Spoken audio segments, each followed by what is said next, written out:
open the floor for you to kind of just go through your journey and how you got to where you are today. Because obviously, like we talked a little bit before we started, but you're in the the forefront of the industry now, and really kind of getting your feet under you and being very successful at it. But you're more recently going through these steps than me, who started in 2013. So just opening it up and letting everyone know kind of how you got to where you are today. Yeah. So I've been super fortunate and super blessed like throughout my entire, I guess, career, you can say. I've gotten super lucky. So the way I kind of got started into this was my high school, actually, Perry High School, Gilbert, Arizona, they had like a TV broadcasting class. And so I joined that class like my junior year. Didn't know really anything about film, about cameras, anything like that. So I joined that class, and we would stream our high school games. So we streamed football, we streamed basketball, women's soccer, and so that's how I kind of got into it, and then went into the Cronkite School at ASU. So that's kind of where I started majoring in journalism, things like that. So that's kind of like where I started going to school. And then while I was there, like I interned with Arizona State Athletics. So that's how I kind of got into the digital media field, I guess you can say. Had some really good people throughout the way. Daniel Kwan, that's my guy. We worked together at ASU. Then I went off to the Diamondbacks for a little bit. That was only about like a 4 month span due to COVID. And then I started working at a marketing agency called the Blocks Agency. Shout out to my guys, Dave Shrine. He taught me a lot. So like I said, just super fortunate. And then ended up interning at the Suns my senior year. And then from my senior year, that was the year we made it to the finals. Super extremely grateful for that. Just a hell of a ride. Um, and then from the Suns, started full time there right after May 2021, just after I graduated college, and then left for Brooklyn. I'm in Brooklyn now in 2022. I think I left September 2022. Yeah, so it's been about a year and like 4 months here in Brooklyn. But it's been great, man. Can't complain. Just super blessed and super fortunate with the people I've met along the way to get where I am today. So That's awesome, man. Well, so just to clarify, basically all of the jobs that you were talking about until you were full time with the Suns, you were doing those while also being a student, getting your degree. right, yeah. So the entire time I was in school, I was always doing an internship. In the summer, I was always doing an internship.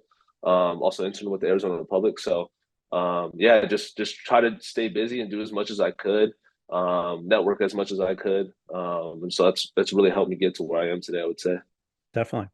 And so how did you go about finding these opportunities? Was it something that like connections, like you said, with the networking? Was it something like within school, there were some, counselors or things that kind of guided you in the right way? But how did these come about?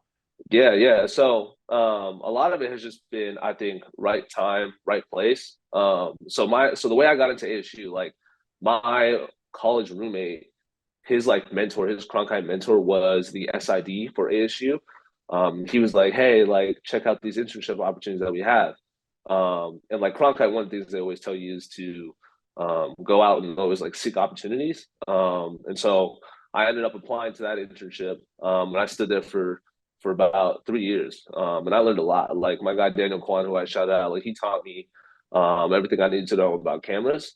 And the thing about ASU was they gave you like a lot of freedom. So they would just let me do whatever. So like I remember I started like in gymnastics, right? Like nobody really wants to um like like when you're in college, like the one thing you always look forward to is football, right? Yep. But when I got to ASU, I was like, oh, gymnastics, like this is super dope. Like I'm just gonna try to do whatever I could. And so that really got me into just creating like those 30-second pieces, hype pieces, things like that. And so like I didn't really edit it like that before. And so that's how I really got into that sort of editing. And so yeah, just like shout out to the people that like really helped me get there. That's awesome, man. Yeah, and it's something that like, a big part of this podcast is just helping that next generation, helping, the young people who are, going through the same situation that you are and, being able to provide them a shining example of like not sitting back and waiting for opportunities, not kind of just hoping that things turn out. It's like you have to make the progress and make them happen.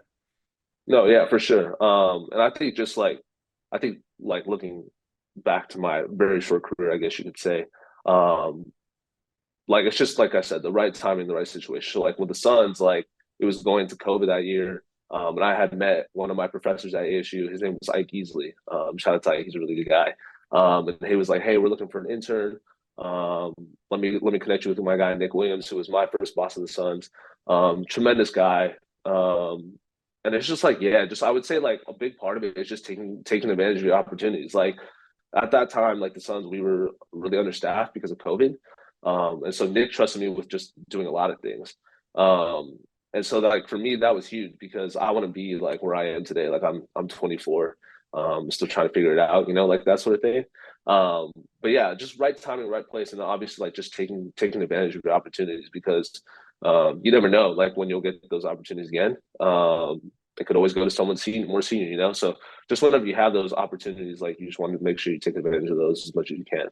For sure. Yeah, there's a quote I think I have it written down somewhere. I have no idea, but it was like when the opportunity presents itself, it's too late to prepare. So it's like Mm, all of what you're trying to do and all of the things that you're doing in your day-to-day life is like you're getting ready for whatever's next. And so, like you 100%. said, like, gymnastics or whatever it is, it's like you're fine-tuning your style and how you want to do things and trying new things and really figuring things out. Cause that was, I mean, when I started with, the Speedway back in 2013, I had no idea what I was doing. I didn't even know that social Mm, media was part of the job. And it was like, all right, well, now you have to make people care about this, racetrack that has two races a year in a 12-month span. Like, and it was just, how do you do that? Like, you just try anything and yeah. everything. You fail and you get Yeah. back up and keep going. Yeah. One of the things I try to live by, the way I like approach my work is I want to like whenever I end up leaving this place, whatever project I'm doing, I always want to leave it knowing like I gave it everything I had. So I can look back and I can look back on my son's run, which is like some of the most fun I've ever had in my life. Knowing that like I gave it all I had. Like I might not be as good as I am now, right? Like obviously I've gotten better since then. But I have no regret knowing that like, hey, like I only had an hour to do this edit. Like I'm still gonna give it everything I got because like you never know. Like I don't want to look back on my time at the Suns, be like, dang, like I really wish I did that. And I think like as you move forward on in life and more forward on your career, like the one thing I've really cherished is knowing that like every single place I've gone to, like I've given it everything I had. And that has just made me like so much better. Like this last project I think I did the All-Star campaign. And like I'm really like in this moment of life now, like I'm really learning how to direct and produce like commercial spots, I guess you can say. And like I'm still not like where I want to be, right? Like I still want to get better and things like that, but I am content with just how everything went because like I gave it everything I had. Like I learned so much throughout this. Like me and my boss now, Matt Flores, we talk about this all the time. But just like every single one of these projects, like you always look to aim to get better.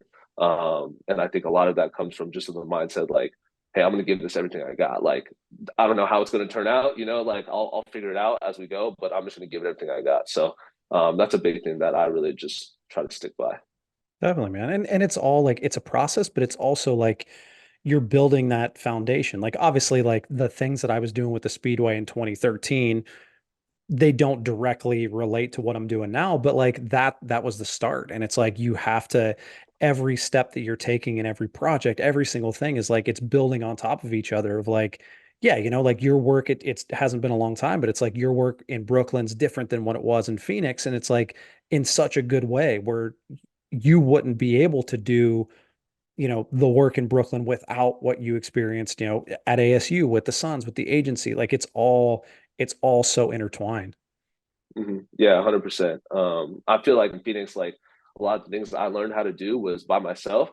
Like learning how to shoot, learning how to edit, like learning how to light. A lot of that was by myself. And like even now in Brooklyn, like I'm still learning all that. But I think one of the cool things that Brooklyn's really allowed me to do and really learn from is the resources that they have here. Like I'm learning from top of the line like DPs on how they light things, top of the line editors, top of the line directors that like really know what they're doing. So it's just been good for me, like you said, just being able to look back on like how much I've progressed in Phoenix and like in my time in Arizona to now. And I just think like as you keep going, like you always take those things that you learn from your past journeys, and applying them as you move forward.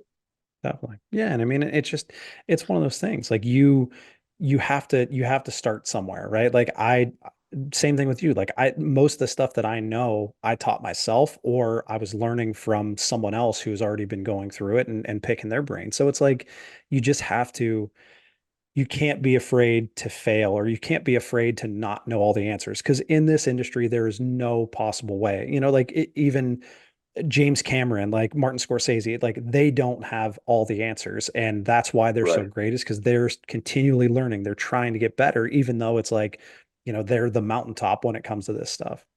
right, totally, 100% agree.